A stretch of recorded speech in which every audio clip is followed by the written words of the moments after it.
Hello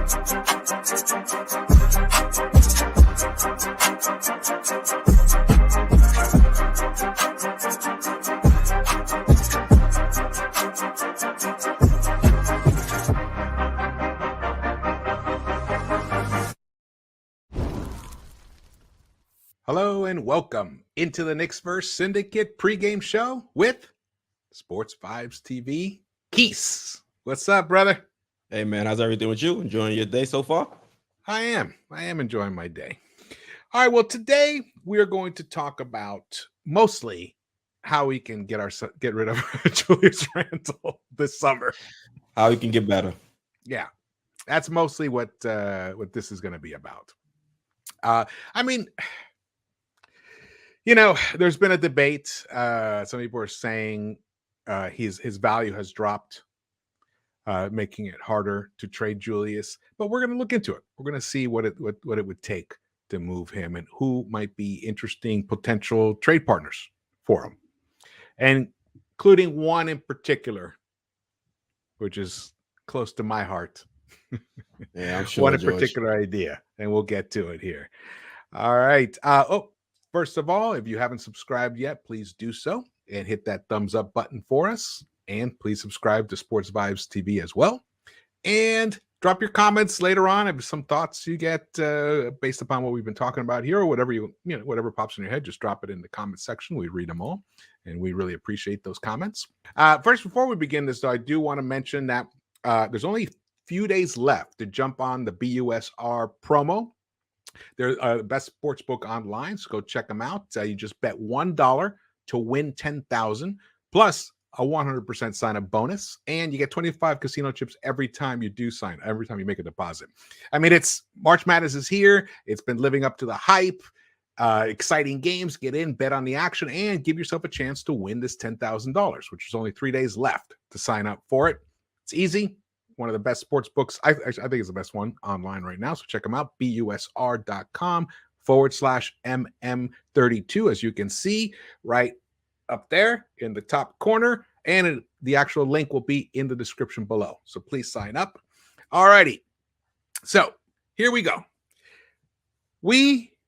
I know for sure you and I would like to see us move on from the Julius Randle experience. That's a fact. I mean, even last night, even though we lost similarly, even though the fourth quarter was similar in the past, actually, last night it was RJ Barrett playing the role of Julius Randle in the fourth quarter. Yeah. And I'll get into specifically like why I think that's happening. But the bad turnovers, the getting shots blocked, not being able to finish at the rim in that fourth quarter, not having a really well thought out end game execution plan cost them that game last night. There are a few games this season. As for many games this season. However, do I believe that RJ at 21 can learn how to close a game out? Yes, compared to Randle. Randle's 27. If he hasn't learned by now, I think it's just not going to. It's not going to happen. It's not going to happen for him. I think he'll always be this kind of guy. Can he return to like somewhere in the middle of what he was last season and what he has been this season?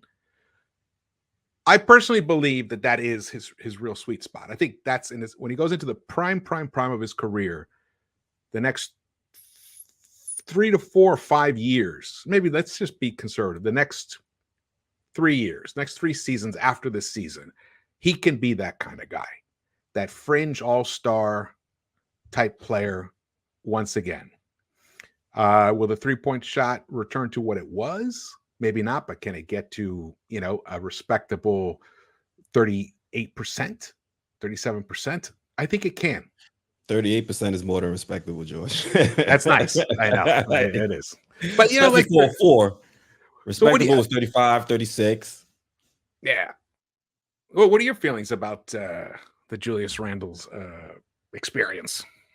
Well, I agree with you when you say Julius Randle. He's probably going to fall somewhere in between the terrible season he's having this year and the phenomenal season he had last year. I mean, you mentioned you don't see him changing as a player I think that might depend. It depends on the situation that Julius Randle is in. I think we've seen Randle here as the quote unquote alpha. He's kind of lost his way. I think the power might be getting to his head a little bit too much. So maybe if he were to move on to another team where he's not looked at as as the number one, maybe he might find himself in a more comfortable situation where he can no longer try and exert this persona that he's been trying to go about, with on the court. So, I mean, I'm excited to see what moves we could make if we do decide to trade him, because there are some situations that I think would be better, would be in the best interest for both us as a team and him as a player, because it seems like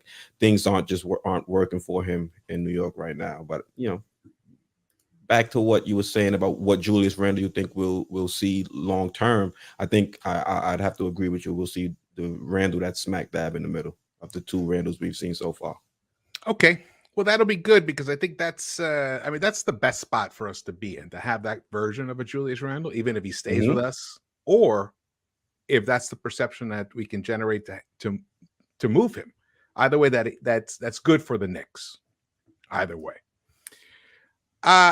So, I was like looking at the situation. We discussed this. Like, what are some potential Randle trade partners? Perused the internet, searched the Twitter, and just looked at in general what I thought might be a good partner for them, might actually be able to use him, utilize him, and who's kind of in a tricky spot also, because sometimes that's really what motivates people to make that move. The first one that we have up here is the Mavericks.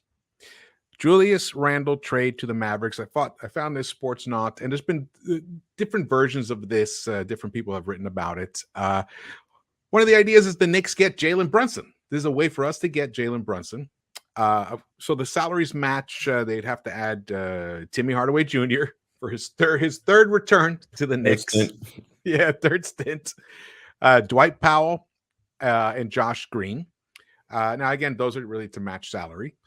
The Mavericks get Julius Randle, Nerlens Noel, Kemba Walker, and a future first-round pick, which would most likely be their 2023 first-round pick. So they can get that back. What are your feelings about this possibility? I'd be a little hesitant about the first-round pick. That might throw me off a little bit, but if you're talking about the players we're giving up, I don't have any issue with Julius Randle. Of course, he's going to, be the centerpiece of the deal. Nerlens Noel, he's been injured the entirety of this season, so to be able to move off of his contract, I think will be a plus. And the same with Kemba Walker. If we can, have a deal that's focused around those three guys where we're not giving up anybody in our young core, then I'm definitely going to be answering the phone if I was the GM and trying to get this done. But the only thing that might, give me a little cause for pause is the future first round pick, because then now I feel like I'm attaching that future first to help move Julius Randle, even though as you look at it, we are getting rid of some other poor contracts like Nerlens and Kemba. Yeah, I think that's what makes it easier to swallow for me. Getting rid of the Nerlens contract and the Kemba contract. Those two guys, that's a lot of money for us to be able to get rid of. And Timmy, obviously he's an effective 3-point shooter, but we can turn Timmy around, and Dwight Powell, trade them elsewhere. I see them as having value in a secondary or tertiary trade. So yeah, the first round pick would be the tough one to give up. However, we have theirs. So it would basically be theirs that we'd be giving them back. So I don't know. I think it'd be an interesting. It could be. I mean, this could be nice. And the nice thing is, we keep Cam Reddish in this scenario. So we'd have Reddish and Obi as our power forwards in this situation. Another year of RJ, year 4 of RJ, the All-Star year of RJ, and Jalen Brunson comes in to help organize it all. This could be a nice trade. This could be a win-win for both parties. The Mavericks traded away Porzingis. They need somebody else on that team that can create some gravity on that court and maybe make life a little bit easier for Luka.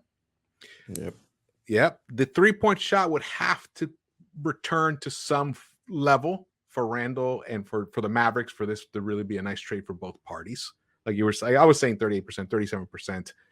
But even if it was like at 35%, 36%, it's just enough to make him dangerous. Yep. So that Luka can benefit. Defenses have to keep attached to him. Exactly. And it's his hometown. Yeah, true. And we know, the Mavericks have a big boner for ex-Knicks players. Yeah. I mean, we've got a former Knick right there in Tim Hardaway Jr. Yeah, exactly. Nice little fun fact. When he was a rookie, he actually lived in the Bronx. Oh, yeah? Oh, I didn't know that. Over in Riverdale. Interesting. All right. Well, shout out to the chat. Thanks, Lex, for holding it down. Best mod around. Facts. Hit that thumbs up. Prezi the boss. Prezi suggests a second-round pick. I'd be more open to a second round. Yeah, maybe 2. We have a boatload of them. Yeah. I mean, we could probably give up 2 second-round picks in 2023 and still have some more. Right? How many do we have in total? 3? I believe we have 3. Yes. This could work. In the chat, let's see what we're hearing. Still Dre says Randle should try to get to New Orleans to optimize his third option role. CJ and BI. Okay. That's interesting, right, George? It's interesting you mentioned that. Maybe he was here for the sneak peek earlier. Yeah, maybe. Prezi the boss says, I love the idea of sending him home to the Dallas Knicks, be second fiddle to Luka. I think this is a win-win type trade. I think let's put it this way. It has the bones for it being a win-win type trade. Yep. Yeah.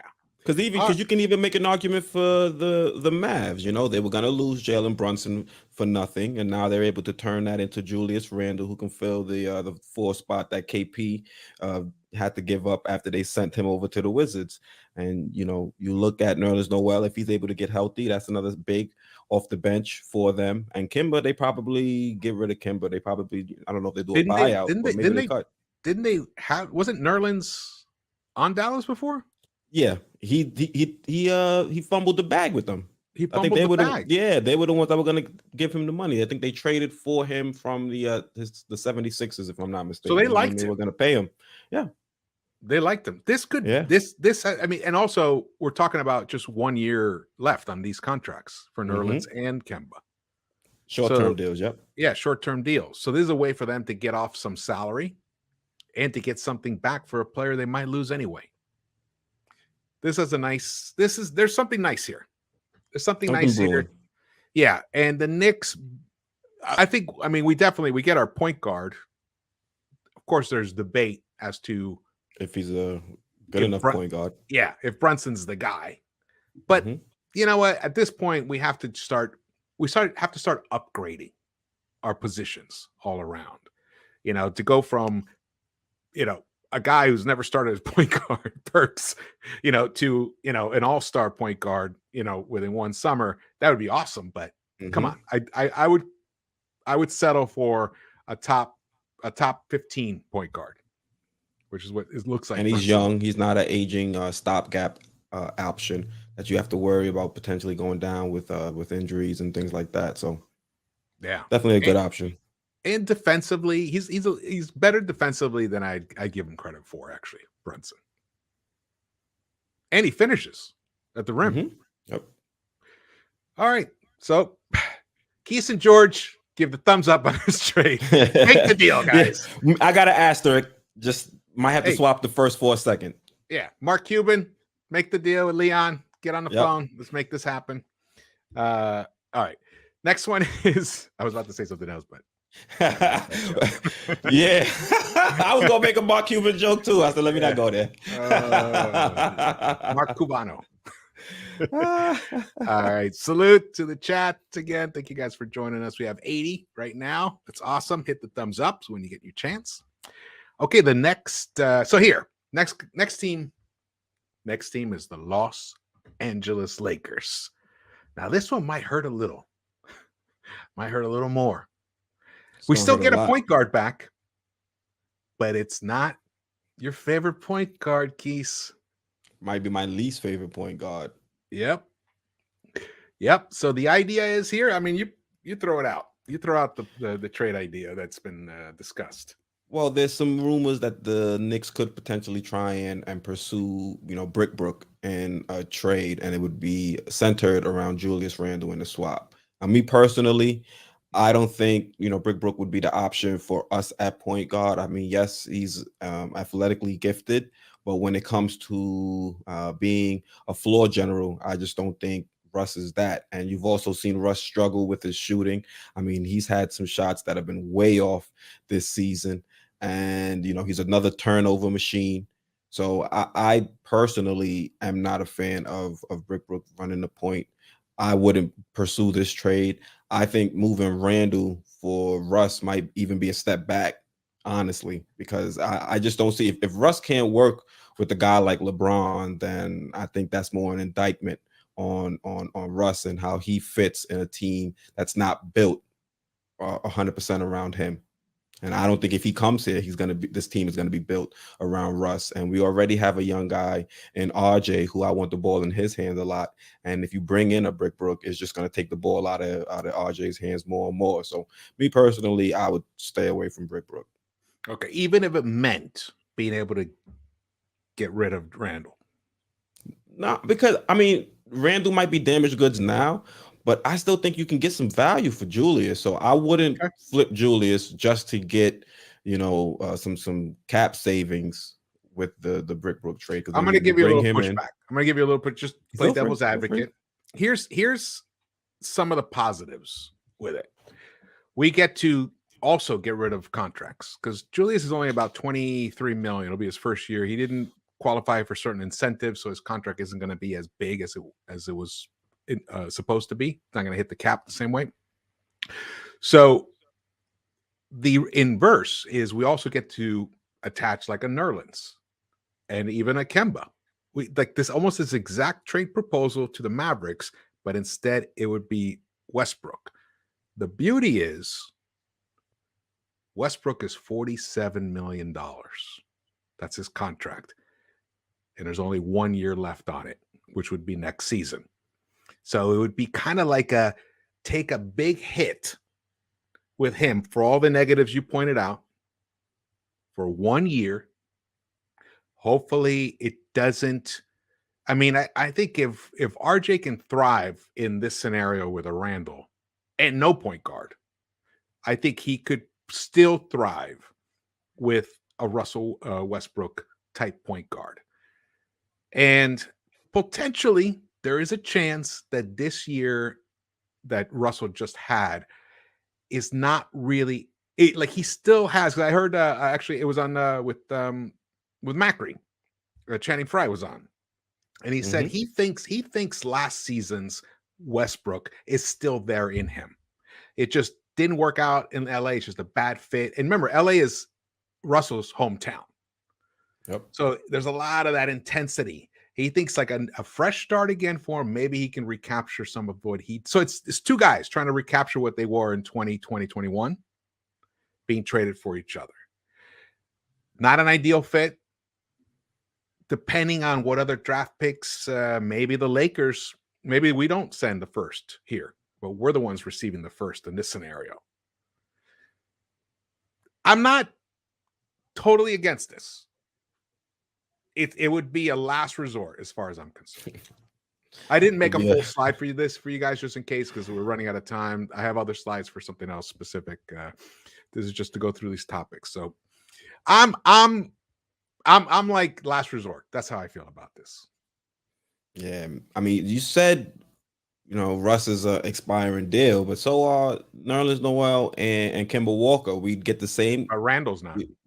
Well, Randall's not, but I'm saying you could move Randall in another deal where you get more value. $47 million out for next, but not this season. Next season's next year's free agent market is going to be a lot better.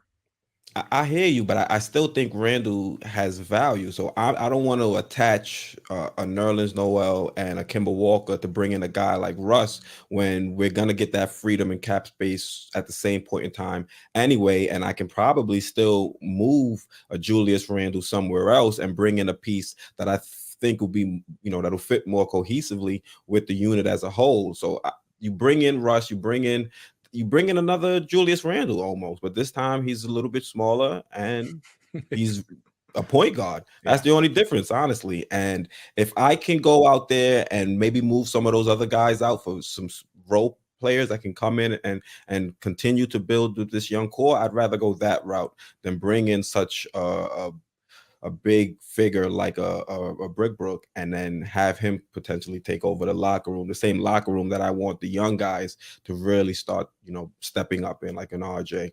And, even Quick, if he's going to be running point, I'd like to see him be a little bit more vocal out there as well. Okay. All right. I mean, I look, it's the last resort for me, but I'm not, I'm so desperate to move us off the direction that we're headed in, which is just living in the lane of mediocrity at best. We actually got pushed out of the mediocrity. we lived in it for the majority of the season, and now we're out of it. Yeah. We're solidly in 12th place. I mean, we make the move for Russ, we still gonna be super mediocre next year. Yeah, that's the thing. But Randall's here with us for an additional 4 years, so that's the thing. But still, I think Randle is somewhat salvageable. So even if I we're going to move off, that's more hopeful talk about Randle than I've heard you have in a while. Remember, I said I want Tibbs to be out of here, so at least we can have another coach to see if they can take the reins on a Julius Randle. Julius Randle still has talent; he's a talented player. His mind's not right. For what reason? We don't know. We're not in his personal life. It's not for us to meddle, but something's not right. And we're seeing it with the outbursts on the court. So, that's hurting his value. But I think if we could bring another coach in here that's not going to continue to enable him, then we might see a better version of a Julius Randle. That's why I don't want to give up Julius Randle for nothing, because I think if we trade Julius Randle to another team and he gets to a coach that can work with him and put him in the best position for him to succeed on whatever new team, then you might see that Julius Randle we're talking about, where it falls in between the Randle we saw last year and the Randle we have this season. So I don't want to give up Randle just to free up the 4 years. If I'm going to move off of Randle, I want value, because when they were building this roster, I'm sure they looked at Julius Randle as a major asset. So I'm not trying to move off from him unless I can bring someone of pretty solid value in return. You look at Brunson in that deal, we moved off of Julius Randle and at least we brought in a solution at point guard that we need and that we think fits with the unit. So that I'm willing to pursue. But trying to bring in a guy like Russ, who I don't think really is going to fit here. And then you talk about the media and the hoopla. Wait till Russ starts getting into it with people, and that's circulating around Twitter. That's just more drama with this team, which we don't need. Yeah. All right, so there you have it. I'm on the fence. I'm open to hear more about it. Definitely not a thumbs up on it the way I am about the Mavericks idea. But Quis is a definite thumbs down on a Lakers Brick Brook idea. All right, the third one here is yours. The Trailblazers? It's a Quis special. Well, yeah. Right here, for you guys, right here. You got a Quis special right here. Well, you look at the Trailblazers, we don't know what they're going to do with their future, if they're going to continue to try and build a contender around Dame Lillard. And if they are going to try to do that, I think you pair Julius Randle with him, then Dame will have that big that he probably hasn't had in his career on Portland that can really play with him and be somewhat near that level of play. Dame Lillard, of course, is better than Julius Randle, but you look at some of the bigs that Dame has played with, and you could argue that Julius Randle is much better than them. So I think if Portland is trying to go that route, maybe we could reach out to them and see if they'll be interested in a deal. That's my thought process. There's already been rumors that they're interested in a Jeremy Grant. So maybe if we pick up the phone and let them know Julius Randle is available, that might be an avenue they'd want to pursue. Yeah, I mean, other than Grant's 3-point shooting, Randle's better in everything else than Grant. A much better player than Grant is. And he's been doing it for longer. So I think if I were the Trailblazers, I would be more interested in pairing, like you were saying, Julius with Dame than a Jeremy Grant with Dame. Yep. I think you Might be could better actually, than hitting reset too. If they don't want to trade Lillard, and you look at the roster, it's kind of barren right now. Bringing in a Julius Randle might give them a nice jump start. yeah. And then you got a coach in Chauncey Billups that was a champion, won a championship. Who Maybe Randall's going to listen to. Randle will listen to. He's also a point guard, so he can talk to Julius Randle as if he was his point guard out there on the court. He's going to be playing with a guy like Damian Lillard, who's a superstar point guard in this league. I think that's a good environment for Julius Randle. And Julius Randle says he trusts the front office. Well, maybe he'll trust the front office to find him a nice landing spot. And I think Portland would be that spot. And it's close to LA. I think his wife was mentioning that they liked their time in LA, so it's close, and then they can vacation there whenever they want. Yeah. It's it's like a 2-hour flight, hour and a half, an hour and 45-minute flight. It's close, but not that close. But it's on the same coast at least. Hey, that's people major. go from New York to Miami every weekend, bro. Exactly. At least that close. Exactly. So what potential trade can you foresee with these two? With the Trailblazers? Yeah, with the Trailblazers. I mean, it all depends what route they decide to go. Honestly, me personally, the Trailblazers was more so for Julius Randle and trying to do him a solid, as opposed to us really getting anything solid in return, because the guy we would want is not going to be available. All right. I think, originally there was talk of maybe them trading Anthony Simons. Yes, but he's not going to be available. I think he's already mentioned he wants to re-sign. It seems like the Trailblazers, they shut him down. They want to re-sign him. So in a perfect world, we'd be able to include, Julius in like a sign and trade similar to a Brunson deal. But yeah, the likelihood, I guess, is slim. But you can always cross your fingers and hope. Case sings through this name is because it's the name I was thinking about too, Josh Hart. Oh, you want Hart? Over? Yeah. I mean, not over Simons. If we could get Simons, of course, I would take Simons any day. But I think if Portland is wise, they hold on to Simons and Dame. That's their backcourt, and they bring in Julius as their, key front court piece. I think that's a nice trio. I think that's a trio that could start winning some games out there on the West Coast. Yeah. I wanted Hart when he was on the Pelicans. I wanted us to trade for Lonzo and include Hart in the deal as well. But didn't work out that way. So it seems like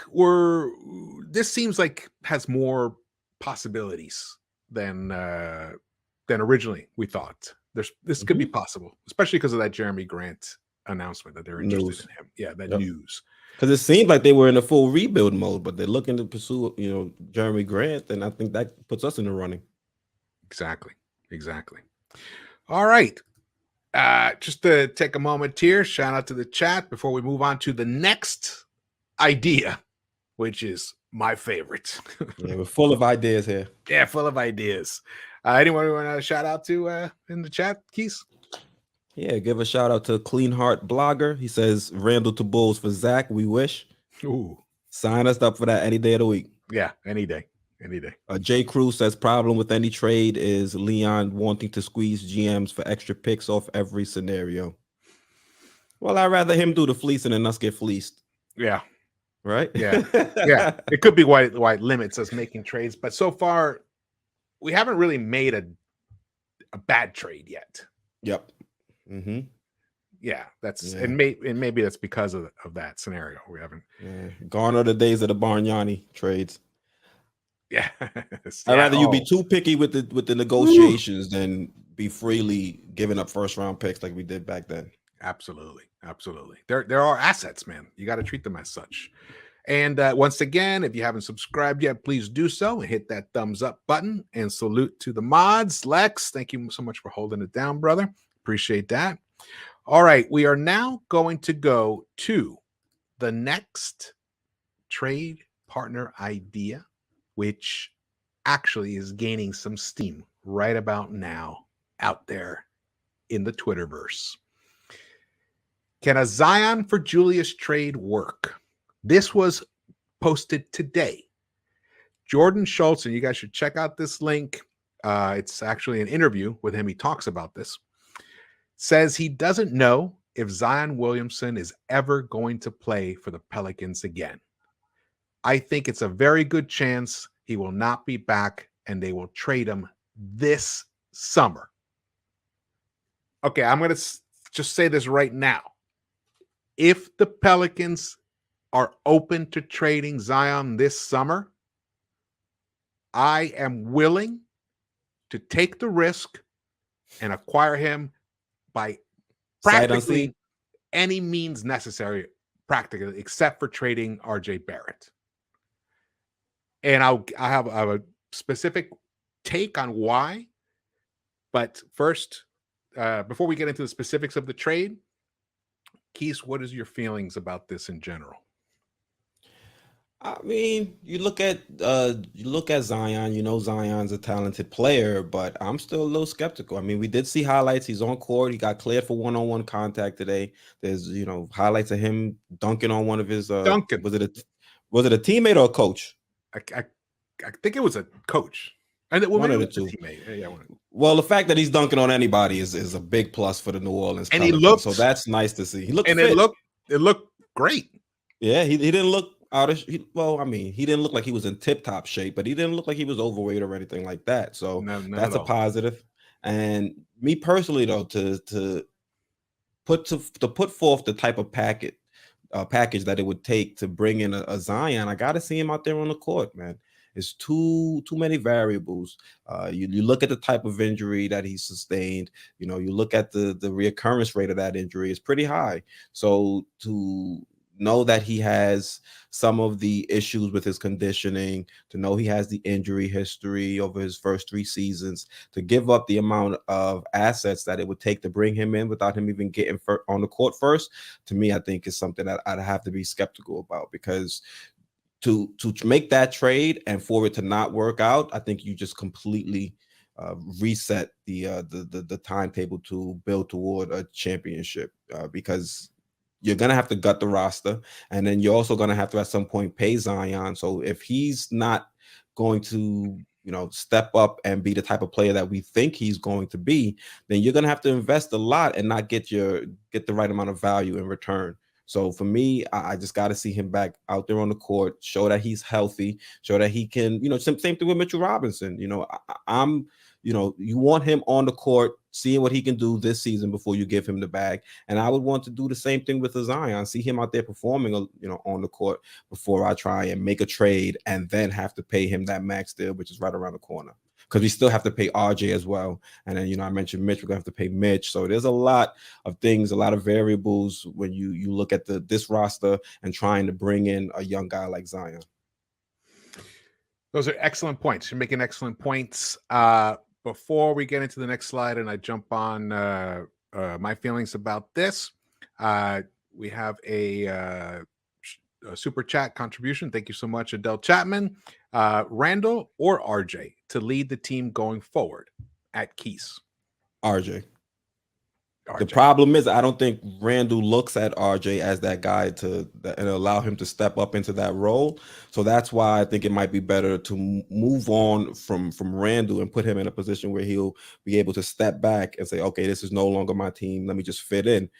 If Randle had the mindset where he was trying to fit in as opposed to making everyone around him try to acclimate to him, then I think we'd be in a better spot. But, hopefully if we can get in a new coach, maybe they can talk to Randle and get him in line, and then we can see RJ start to blossom. But also somebody mentioned, I think it was JJ, talking about RJ's, inefficiency, and that's something we have to keep an eye on as well, because what I don't want RJ to do in these last few games of the season is turn into a high volume scorer. We don't want to see too many of those 22 to 25 field goal attempts in order to get his 20.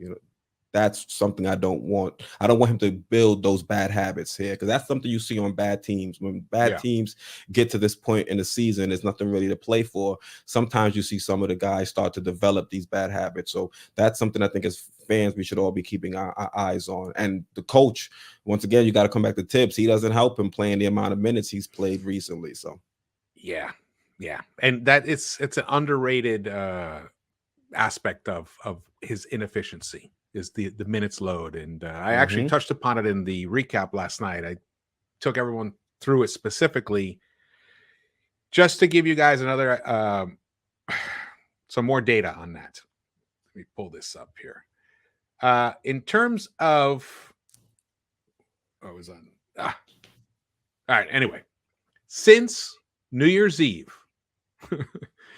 oh no, in the past 12 games, RJ has logged more distance than any other player in the NBA. Not only more minutes, but more distance. Because what has he been doing since New Year's Eve? Defense, yes. And then on top of that, offense, been running offense. But what's been the primary way for him to get points? Oh, getting into the paint. Exactly. And the way he has to do it, because he doesn't have the blazing speed, right? So he's encountering resistance a lot of the time.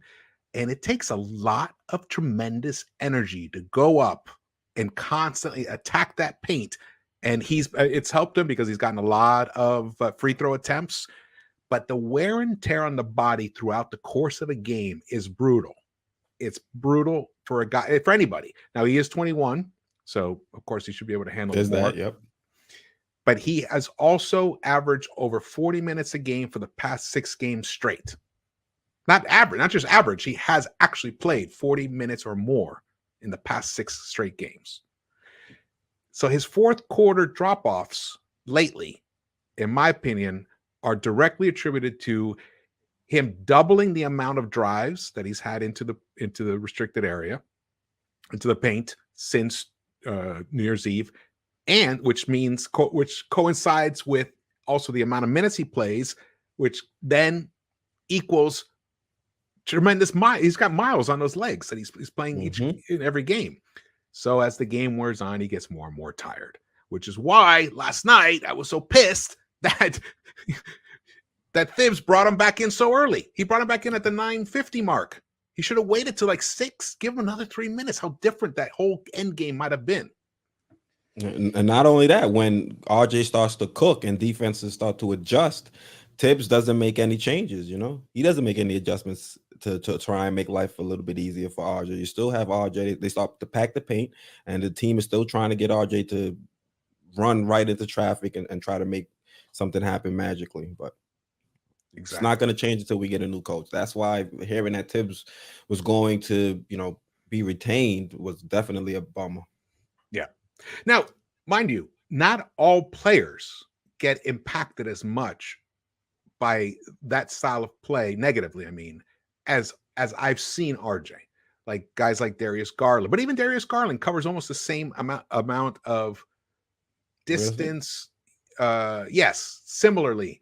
But in like a guy like James Harden, but Harden's, he's a man now. RJ's still 21. I think RJ at 25 will be able to handle that. But right now, it takes a little bit of time. All right, we're going to jump into this. Now, it has been rumored that it's almost inevitable that Zion Williamson will end up with the New York Knicks. And that all of this that's been happening this year is a way to convince the New Orleans Pelicans that he is serious about wanting to be a Knick. Now, he can't specifically ask for it, but we've heard his family talk about it. We heard the interview of him like just lighting up like a kid in a candy store, like a kid in a toy store at Christmas time, about the garden. Remember how happy he was? Yep. Oh man, I'm glad you asked that question. Remember that? Yeah. I love what he said. Yeah, this is definitely going to work right into my plan to get to the garden. Exactly. So, and I totally respect, and I have a similar concerns about his health. However, this is my point on this is my situation on Zion. Once in a generation does a guy like this come around. He was in year 2, after only playing 20-something games in year 1. In year 2, he was destroying the entire NBA. He was averaging 61% field goal. He was doing Wilt Chamberlain type numbers. And he also passes the ball. He also it has that kind of point forward aspect to his game that Stan Van Gundy was trying to really bring out of him, and he was pulling it off. His ability to get to the hoop, there's nobody in the NBA other than Giannis who can even come close to Zion. Like, he is unstoppable. And I've said this for quite a while. I know everyone's been on the John Morant bandwagon, but in my opinion, the championship after this season, after this year, the NBA championships will run through Luka or Zion, wherever they are. Those two guys are perennial all-NBA type talent, once in a generation. We're lucky to have them right now together, which is awesome. And Ja's fantastic too, but Ja's little. Look at the teams that win consistently. They win consistently when their very best players are bigger guys. It's just a fact of life. There are it's very few Iversons out there, very few Isaiah Thomases out there. You usually win with a LeBron. You win with a Giannis. The Warriors were a little special, but they also have Draymond Green, who's just a freak of nature. Never been anyone like him before in his style of play. Who else? I'm blanking on somebody else. Kawhi. KD? Kawhi. KD and Kawhi. There you go. Your best player needs to be someone who's at least 6'5", 6'6", and up. And Ja's not, but Ja has tremendous abilities. Maybe he'll win it one year. Maybe he can, they get the right team with him. But these guys, Zion and Luka, they get the right pieces around them. They will forever be contenders because they are special generational talents. There's just not, and they don't look at this year's draft. There's no one even close. Even last year's draft, and I love Cade, I love all those guys and everything. They're not Zion. He's a once in a generation type guy. So if we have a chance to get him, I think he's worth the risk. Do you structure a contract in a way that has some kind of like an Embiid type contract? We could do that. You have no leverage, bro. You traded for him. Not necessarily. You lose all leverage, because at that point, I don't think so. Trade the assets it's going to take to bring in a Zion, you cannot let him. But we have nothing anyway. We're a mediocre team anyway. Yeah, but we are going to lose any ability to build in the future in order to get him, because we're going to give majority of. Come on, George. You're not going to give a boatload of first and a boatload of young talent, and then say, okay, Zion, you don't want to take this, stipulation in the contract. Adios. That's not how it works. He has leverage. Hey, it worked with Embiid, and they didn't trade for Embiid. But it's still and they could have given him the most money. We don't have to sign him till next year after anyway. Yeah, honestly, once we invest that much in trading for him, that's basically saying we're going to sign him, because there's no that's and I'm willing to take that risk. I'm willing to take that risk because I want to win a championship. The New York Knicks will not win a championship until we get one of the 5 very best players in the game. That I don't disagree with. All I'm saying is, if you make this trade for Zion, it's going to be hard for you to negotiate all these stipulations when you just traded a boatload to get him here. I don't see why that makes a difference, though, that you traded a boatload. Because you don't. Because Randle, we want to get rid of. Multiple first-round picks. Yeah, 3 first-round picks. Cam. So now, if we don't have Zion, what are we going to do to build this team with no Zion? We don't have the picks. Zion. But because if he does, I'm saying he has the leverage. Yeah, but you're hedging more on him never being able to play, which rarely happens. No. I'm saying, I'm talking about just contracts. You're not about trading for him and the risk involved. I'm just saying, if we trade for him, you said put a stipulation in saying that, if you're injured, et cetera, but if once we make this trade, all the leverage is in Zion's court. But Zion has all the leverage. I don't agree that he has all the leverage. Also, number 2, he wants out. I mean, this is all predicated on him wanting out of New Orleans. Yep. So if he wants out of New Orleans, and remember the whole CAA relationship, Zion CAA, Randall CAA, Thibs CAA, Leon CAA, they're all CAA. They're going to figure out a way to make this where if things go wrong, everyone still kind of has some kind of safety valve. Yes, he gets paid, but maybe the contract maybe it's short. Maybe it's a 3+1. And the one is a team option. Talk about that type of money, man. He's gonna want his full bag, especially when you're injured. I don't think when you're you got the injury like he has. You realize that he makes more money than any other player in the NBA who's not playing. In terms of not other than salary. The deal he has struck with Nike is tremendous. But George, how many players leave money on the table? Let's be honest here. There's not too many players that leave money on the table.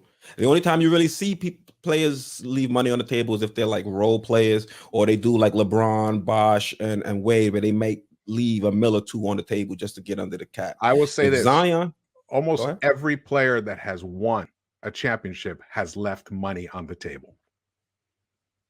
It's a different, but those players, that's a different NBA. The Tim Duncans of the world and things like that. That's a different. Even LeBron left a lot of money. Dwayne Wade left a lot of money on the table for years. Yeah, I mentioned those three, but those it's. I mean, I hear you, but those three got together and said, "All right, we're gonna leave some money on the table." I don't see Zion dealing with an injury, dealing with inflation, leaving money on the table. All right. I think there's a possibility that there's a way to make this thing happen. And another thing, we can't have Cam in this deal either. You need those three together. I put him in there because he's. I think he's to make the money work. To make the money work, number one, and number two. I mean, originally someone else had Obi on here, but why would they take Obi if they're getting Randle as well? That didn't make much sense to me. So to me, I kind of cracked the joke with you. I said if Obi's included in that deal, he might retire. What's the point of playing in the NBA? All right, that was the deal that I said. Randle again. Yeah. All right. In my opinion, Zion is totally worth the gamble. In life, to get yourself out of the situation that you're in, you have to take risks sometimes. I mean, look what the Warriors did with Steph Curry early on in his career. I mean, he had bad ankles. He was constantly hurt. It looked like he was never going to, be able to deliver on the promise of his sweet shot. But he took a lot on he took because he took below market, and he took below market contract. Yep. But then again, he was also on the team that drafted him. Wade did it on the team that drafted him. Yeah. The Spurs with Tim Duncan on the team that drafted him. But Zion wanted Knicks to be the team that drafted him. True. I mean, he's also going to have to deal with New York taxes too when he comes over. He's not leaving anybody on the table, man. Yes. Yeah. Here's the other thing. Here's the other way that this could also work, where it's like a shorter term first contract that he signs with us, because like we talked about this, I think it was over the weekend. There's a new TV deal coming with the NBA, and it's going to increase the salary cap like somewhere between like 35 to 45%. It's going to go up that high. So he'll be getting his $45 million at some point, maybe later on. Let's put it this way. In my opinion, if the Pelicans are thinking about moving on from Zion, and they seems like they should, because he doesn't really want to be there, and they need to get something for him in return. And if they wait till next year, it might be too late. This is the year to do it, because also there is a risk that he doesn't make it back to like midway through the season next year, and then it doesn't really answer the questions that you have. Yep. Can his body handle it? Mm-hmm. So either way, the buyer is going to be taking an uninformed risk at some point anyway, unless he comes back and he plays a full season. That's different. And then but they're hedging their bets on that. So if this is something that's possible, I think Leon and the Knicks have to be all over it and try to make this happen. It also includes Randle. So it's a win, potentially a double win for us. We get rid of a guy that we know it's soured here in New York, and we get back potentially someone who could make a claim for being the very best player in the NBA in a few years from now. All right, the chat. Okay, let's look at the chat because they had a bunch of. Yeah, that's what I was peeking at. I was seeing what Yeah, they did you see anything thought interesting about it. There's a bunch of interesting things going on. Yeah. Let's see. Abigail says, I would rather trade Obi instead of Cam. Yeah, it's just a matter of whether they'd be into it. I was trying to make it Yeah. appealing for the Pelicans, you know. Terrell White says RJ and Cam are off the table. Everybody else, trade anybody to get Zion. New big three in NYC. Woo! That would be just tremendous. New York, the Knicks would Kareem Grant said take Fournier. It's a good one. Let's see. Geraldine doesn't like this trade.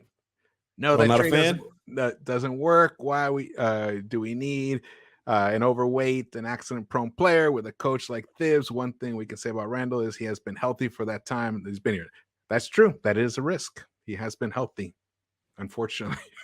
Hasn't really helped towards winning this season, but he's been healthy. Didn't do shit for the win-loss. He's been around. He's been around. He's making his presence felt, though. Definitely in between the whistle. Yeah, and that's a big positive for him as an asset to be traded. That, hey, at least you're getting a guy who's, he's a workhorse. Available. Yeah, he's available. Let's see anything else. Evan Best has a pretty good one. He says Fournier is raising his value again. Teams making championship pushes could see him as a piece of their team.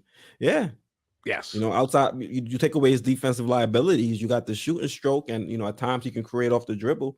Offensively, he's a weapon. In a role on a team. But I just think, if he can raise his value, we got to move on from him. I don't want to pay him that much. Yeah. Feel like we can reallocate some of those funds. Absolutely. All right. Well, this has been great. This has been fun to talk about this. Yeah, definitely. All right. Let's we're talking about hope, George. It's no longer talking about the bad basketball and bad coaching decisions. We need hope. We need hope back in New York. Right? The Big Apple, man. God, I love my Knicks. I used to love walking I used to live on 23rd and 7th. I just walk over to the Garden. Just buy whatever ticket they had available, sit down and watch some great basketball. I also it was great basketball that they played back then too. Khalid Pasha says Zion is healthy. He definitely gets you to a chip. You don't know basketball. When Zion played last year, he averaged 27 and 7, most points in the paint in the NBA, and he was only 21 doing this. That is true. He follows that up. He follows up his passion with, you're telling me Zion can't win us a championship? He's 21. I'm telling you, I can't guarantee he'll be on the court enough to get us to that point. And that's my argument. I don't think I've made an argument about his talent. It's more it's not an argument about availability. Yeah, I mean, we have the same concern. I'm just willing to roll with the dice because I want. Sometimes you have to take some risks. You have to. I'm even willing to look at Sexton from the Cavs. I'm willing to reopen myself up to that possibility. I'm not saying I'm in favor of it, but people have mentioned in the chat, and I've been like, you know what, I'm going to give that a consideration because I mean, I don't know if you read that Berman article about point guards, about the 3 point guards that are available this offseason. Yeah, yeah, I read it. So I mean, you have to deal with the realities of the marketplace as well. So doesn't mean I still would want to do it, but I'm saying we gotta open ourselves up to taking some risks, good risks that can lead to a championship, not like risks like the Bargnani trade, like not that kind of craziness. That was wonky. Yeah. When that trade went down, I was like, why are we giving up 2? Why are we giving up 1 first for Bargnani, let alone 2? What's going on insane. That was insane. I feel like someone held a gunpoint to a. And then why are we trading in division like that? No, that did. No, not Grunwald. The other, it's with a G. Greenwald. Who was that? Who was after? I'm trying to think. Thank you guys for joining us, man. Again, if you guys haven't subscribed, please do so, along with hitting the thumbs up buttons when you get a chance, and subscribe to Sports Vibes TV. Quis and I, we alternate the pregame shows. I had them 2 in a row today because we did 2 in a row before.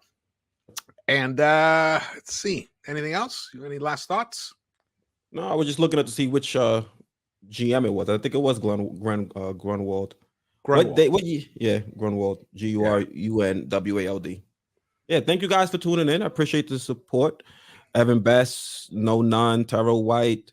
Who else we got in here? Lexa Destroyer, one of the best mods on YouTube. Appreciate the support.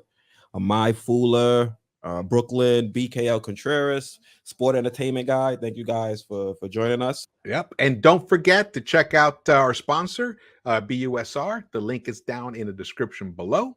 And just go bet $1. You win $10,000. Having a special March Madness promotion. There's only 3 days left to get in on it. They're going to announce the winner on the 26th, March 26th, which is the day of the Elite Eight. So you can, win. Start winning now. I mean, it's a great site. It's one of the best sports books around. And they have excellent customer service, quick turnaround for cash outs, seamless. And here is a special commercial about them. Thank you guys for watching.